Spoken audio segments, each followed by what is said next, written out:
And we'll go ahead and take a look at this artillery Luger P08. Actually, it's the LP08 for Lange or Lang. And we'll go ahead and take a look at the controls and features. So first of all, we have the trigger here. It is a single action only trigger. The Luger P08 series uses an internal striker fire mechanism. So the trigger, all it does is it releases the striker to fire the pistol. It recocks itself upon operation of the toggling lock assembly. We have the magazine release right here. You simply push in on that. That will release the magazine. Here we have the disassembly lever. This is our safety here. Right now it's currently on fire. This is on safe. When you lift the lever into safe, it lifts up this lever here, which covers the sear release assembly and keeps it from pivoting in operation. So the way this actually works is when you pull the trigger, it activates a cam or a lever that's right in this area here, and it basically pulls down on that, which causes it to push in, releasing the sear. So we'll take a look at that here in just a second. The Luger artillery version, of course, is a long barrel version, and it has the tangent sights on the rear, which are adjustable for elevation up to 800 meters. And now this particular one also has the fine adjustment rear sight. Now this one, the rear sight blade is missing. I have a replacement that I haven't fitted yet to put in place there. And then the front sight is, in this particular one, is just the fixed front sight. They do have versions that also have a fine adjustment for the front sight as well. This is not one of those. This is just a fixed front sight. As far as other features, of course, you have the magazine there. This section right here is where a stock assembly would hook up to it. We have a lanyard loop on the back here. And on this side, basically, there's no additional controls or features on this side. These knobs here operate the toggle lock assembly. So first of all, we'll go ahead and double check, make sure the firearm is clear of all ammunition. So release the magazine by pushing in the magazine button. You see the magazine is free and clear. And if we pull open the toggle to open up the breech area, we can see that the breech is also free and clear of all ammunition.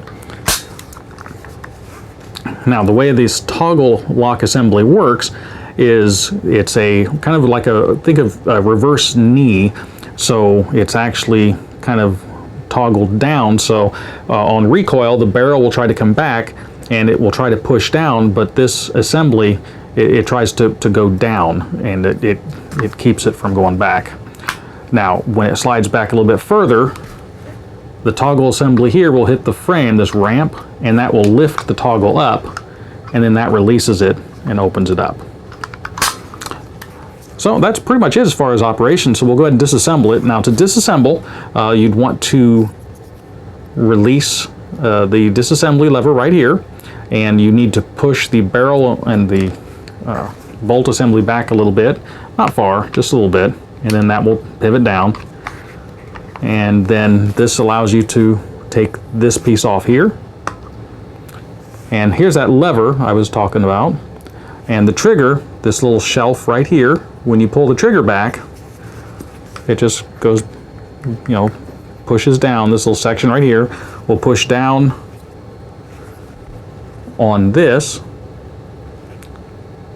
I'll hold it here so you can see it. It pushes down on that little section there, which will cause this section here to pivot in. That pivoting in will hit this little section right here, which will push in on it, and that's what actually releases the sear. Now we'll pivot right here, and this will actually kind of pivot out and toggle up. That's what releases the sear. The sear release is actually seared right there. It pivots on this point. This lifts up and releases the sear, which would fire it. So when you put the safety on, it keeps that from being able to lift up, so it won't release the striker on the inside. So once this disassembly levers move down and we remove this piece, at this point, the barrel and assembly can just slide off the top. So we'll take a look at the frame here. We have our feed ramp here. This section right here, the little fork section, engages this link right here, and that's what is the recoil spring. The recoil spring runs alongside the back of the grip, and this little fork assembly, this will grasp that fork, and it will cause it to pivot back, and then that pushes against the spring on the inside. So this is really as far as you want to disassemble this. You have access to clean it and everything from here. So we'll go ahead and set that aside. Now on this assembly here, to really get good access into the breech area, we need to remove the toggle assembly. And the toggle assembly is held into this pin here. And when it's not under tension, that pin actually just pops right out. Now it only goes in one way or the other. So in this case, it goes in from the left in toward the inside, and at that point it would release all of this. Now if you notice, I don't know if you can really see it here, that little sear, as you pull this back, you'll see that sear section move a little bit.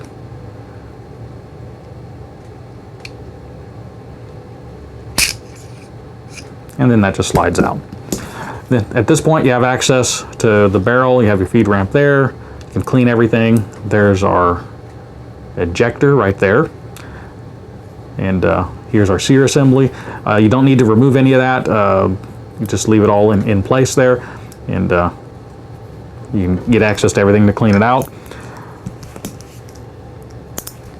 This section here, the way this works, your striker is inside there, and this is the back of the striker assembly. There's a spring on the inside. Here's our extractor that snaps around the case. That also will, when a case is in there, will lift up. And bring it up so you can see it. It just lifts up, and then it actually has an indicator there in German that basically says loaded. Here's the sear right here, and you can kind of see the coil spring on the inside. So the way this works is when you pull this toggle back, it lifts up. When it lifts up, it has a cam there which will pull that striker assembly back, just like that. And then it would catch on the sear interface. Probably never be able to see this here. It catch up on the sear interface. That's right here.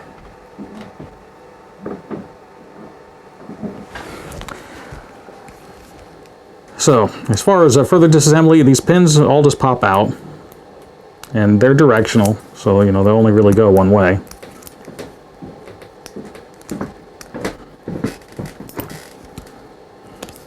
So remove the pin.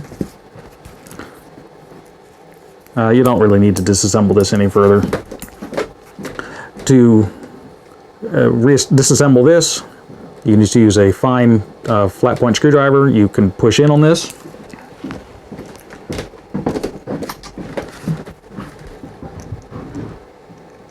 So you just push in and turn, and then that will release this assembly.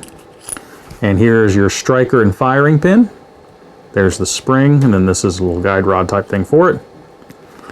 And at this point you can clean everything out and get access to everything very easily. No further disassembly should really be done with this. And reassembly is just the opposite.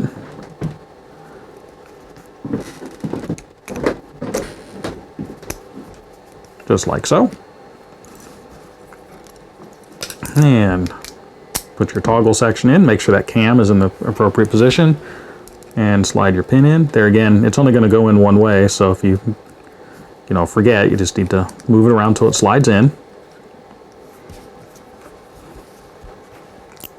Now this is the top, so have it toward the top there, and there's rails on the inside here, and there's the matching rails there on the bolt.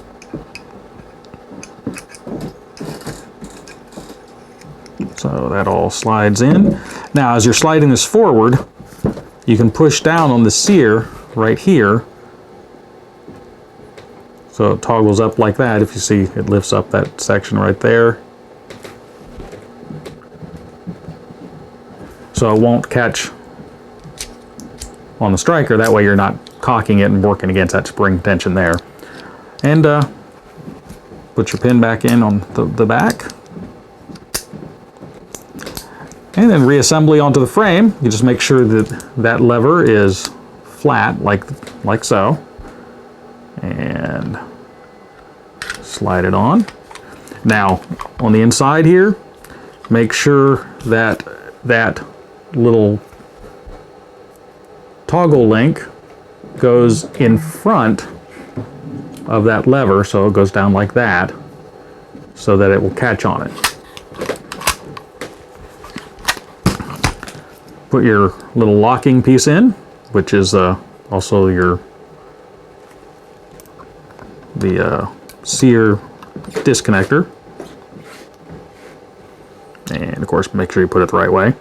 There's a little ledge right here that goes underneath the side plate.